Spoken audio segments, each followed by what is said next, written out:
Diz uma coisa aqui pra mim. Você já pensou em ter a casa mais bonita da tua rua?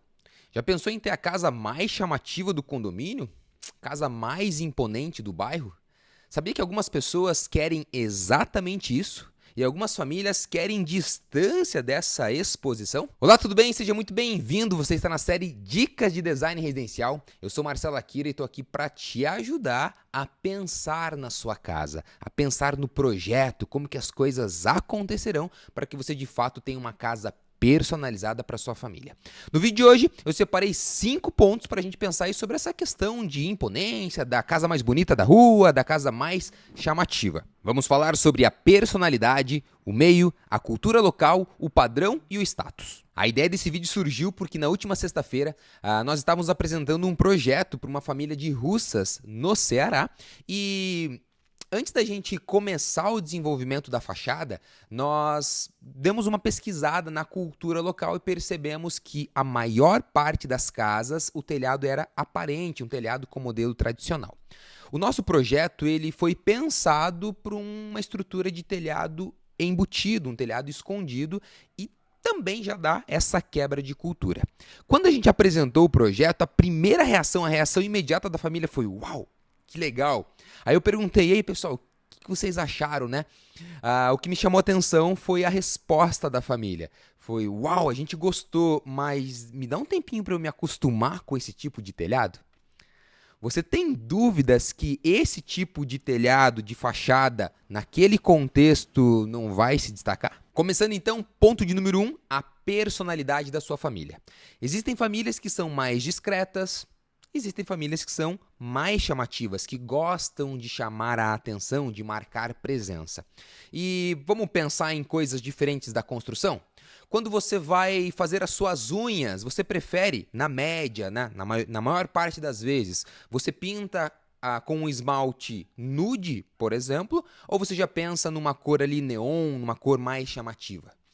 Num dia de festas, na hora de escolher ali a roupa para a festa, você já pensa numa tonalidade na cor do tecido mais discreta, mais fechada, opaca? Ou você já pensa numa cor mais vibrante para de fato chamar a atenção?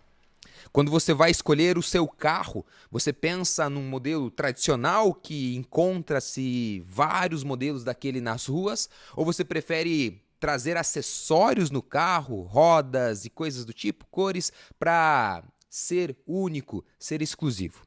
Percebe que a nossa personalidade ela é expressa em vários aspectos da nossa vida?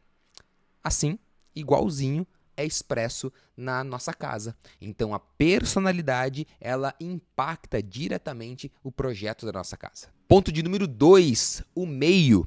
O meio onde você vai construir a sua casa diz muito sobre a sua casa.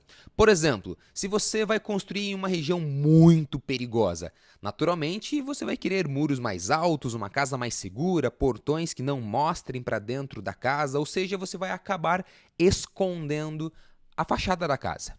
Se você mora ou vai construir uma casa em um local em que é muito tradicional ou é muito comum utilizar vidro na fachada, existe uma tendência que você coloque vidro na fachada. Se o condomínio onde você vai construir as casas fazem um bom paisagismo, muita iluminação, é tendencioso que no seu projeto também tenha um bom paisagismo e uma boa iluminação. E isso tem tudo a ver com um senso de pertencimento. Nós, seres humanos, temos a tendência de querer pertencer a alguma coisa, a uma comunidade, a um grupo de pessoas. E esse senso de pertencimento faz com que a gente comece a moldar o nosso projeto, a nossa casa, para que ela pertença àquele espaço. Em regiões mais seguras, a personalidade da família fala mais alto. Se você é uma família discreta, nas regiões seguras, você vai fazer a sua casa mais discreta. Se você é uma família que gosta de mostrar mais, gosta de expor mais a sua fachada, o fato da região ser segura, você vai deixar a sua fachada mais exposta, mais visível, mais imponente. Percebe como o meio molda o seu projeto? Ponto de número 3, a cultura local. Você já deve ter ouvido a expressão de que os opostos se atraem. Eu já ouvi demais essa expressão e eu quero te levar a pensar num outro lado dessa expressão. Eu lembro da época da faculdade, tava lá todo mundo conversando sobre os assuntos que estávamos estudando e às vezes tinha uma outra pessoa que não fazia parte daquele nosso contexto. Essa pessoa não conseguia conversar, essa pessoa ficava deslocada da conversa, inclusive ficava até chato ficar junto ali porque os assuntos que estavam sendo discutidos eram assuntos que não eram familiares para aquela pessoa. E olhando para nós, seres humanos, nós somos tendenciosos a gostar daquilo que faz parte da nossa rotina, gostar daquilo que nós gostamos. Então a gente gosta de conversar com pessoas que também gostam das mesmas coisas que nós. Parece que flui melhor, existe uma certa sintonia. E em se tratando de família, quando nós temos casais muito opostos, que eles não gostam das mesmas coisas, que eles não gostam de discutir as mesmas coisas, isso dá um desentendimento na certa. E analisando isso, supondo que você morou a vida inteira em locais em que o telhado das casas sejam telhados aparentes, isso é familiar para você. Então, quando você for construir a sua casa, não é familiar uma casa com um telhado escondido, um telhado embutido, linhas mais retas. Então, a tendência é você repelir aquilo. Percebe que como a cultura, ela diz muito sobre como que vai ser o projeto e a fachada da sua casa? Ponto de número 4, o padrão. E para você entender, eu vou te contar uma história. Eu fui procurado para fazer um projeto que ele não aconteceu. Eram 2 terrenos que formavam ali talvez uns 600, 700 metros quadrados em um bairro, loteamento aberto. E a ideia era que fosse construída uma casa ali dos seus 350, 400 metros quadrados e na época um investimento ali de 1,5 milhão. Por que essa casa não saiu do papel? Teve uma determinada festa, a família daquela família se reuniu e um tio começou a especular sobre a casa e como que era, e aquela conversa prazerosa, gostosa para falar da construção que a gente vai fazer.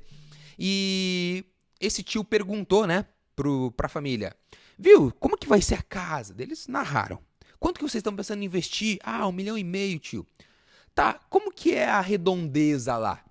Aí falou assim, são casas mais comuns, mais simples. E ele disse, qual que é a média de preço das casas vizinhas? Aí a resposta foi, por volta dos seus 300 mil reais. Aí esse tio explicou, falou o seguinte, olha, a probabilidade da sua casa não valorizar tanto que ela poderia valorizar é grande. E a probabilidade dessas casas de 300 mil valorizarem quando a sua casa ficar pronta também é grande. Então, será que vale a pena mesmo você construir nesse lugar? Porque a diferença de padrão ali está muito alta. Talvez quando você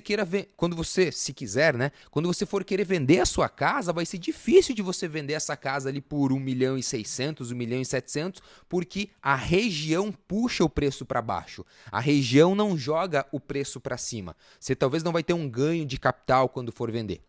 E nesse contexto, o padrão diz muito sobre como que vai ser a fachada da sua casa. E ponto de número 5, o status que a sua família precisa sustentar. Quando existe um status envolvido, os 4 pontos que a gente narrou aqui, eles ficam em segundo plano, porque naturalmente o seu marketing pessoal vai pedir uma casa bonita, uma casa imponente, uma casa expressiva, uma casa chamativa, e muitas famílias não vão entender você. Muitas famílias vão falar assim, aquela família está querendo se achar. Você já deve ter ouvido isso. A verdade é que existem jogos que são jogados que ter um bom carro, uma boa casa, faz parte da sua estrutura de marketing pessoal. Muitos negócios que a sua família pode fazer serão feitos porque você tem uma estrutura imponente. Acredite nisso. Muitas pessoas não compreendem o que eu estou falando, mas muitas pessoas necessitam de uma casa grande, espaçosa, imponente para poder fechar bons negócios. Bom, esse foi um vídeo mais reflexivo sobre a fachada da sua casa e eu espero que você leve em consideração as questões de personalidade, o meio, padrão, cultura local e status. Pense muito bem nisso antes de definir como que vai ser a fachada da sua casa. Eu sou Marcelo Akira, você está na série Dicas de Design Residencial e, por favor, usa aqui os comentários, me deixa saber se você está gostando dessa série. Eu quero ler o seu comentário. Então, comenta aqui, não deixa também de se inscrever no canal e curte aqui o vídeo. Valeu? Um forte abraço e nos vemos no nosso próximo vídeo.